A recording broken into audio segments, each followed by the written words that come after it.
நான் குற்றவியல்ல நான் எப்படி ஒரு உறுதியான ஒரு நல்ல சமூக பணி செய்யணும், சட்ட ரீதியா பண்ணணுமோ அதை வந்து கோர்ட்ல நான் ரொம்ப நல்லா பண்ணணும். ஆனா வெளியில பார்த்தா என்னைய கேட்பாங்க, நீங்க ரொம்ப காமா இருக்கீங்களே அப்படிலாம் கேட்பாங்க. அது வந்து குழந்தைங்களோட இருக்கிறதுக்கான ஒரு சூழல் எனக்கு வந்திருக்கு. அதே நேரத்துல தேவையின் அடிப்படையில உறுதியா, ஊக்கமா அல்லது ஸ்ட்ராங்கா ஃபேர்மா முடிவெடுக்கணும், பேசணும் அப்படின்ற போது நான் நிச்சயமா ஃபேர்மா பேச வேண்டிய இடத்துங்கள ஃபேர்மா தான் பேசுவேன்.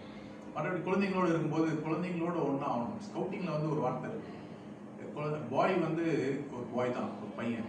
ஆனால் ஒரு ஆண் ஒரு பெரியவர் எப்படி இருக்கணும்னா பாய் மேனாக இருக்கும், குழந்தை மாதிரியே இருக்கணும். ஆனால் ஒரு மனிதர், ஒரு குழந்தையான மனிதர் போல தான் இருக்கணும். அப்போ தான் குழந்தைங்களோடு நம்ம வந்து ஈடுபட முடியும்.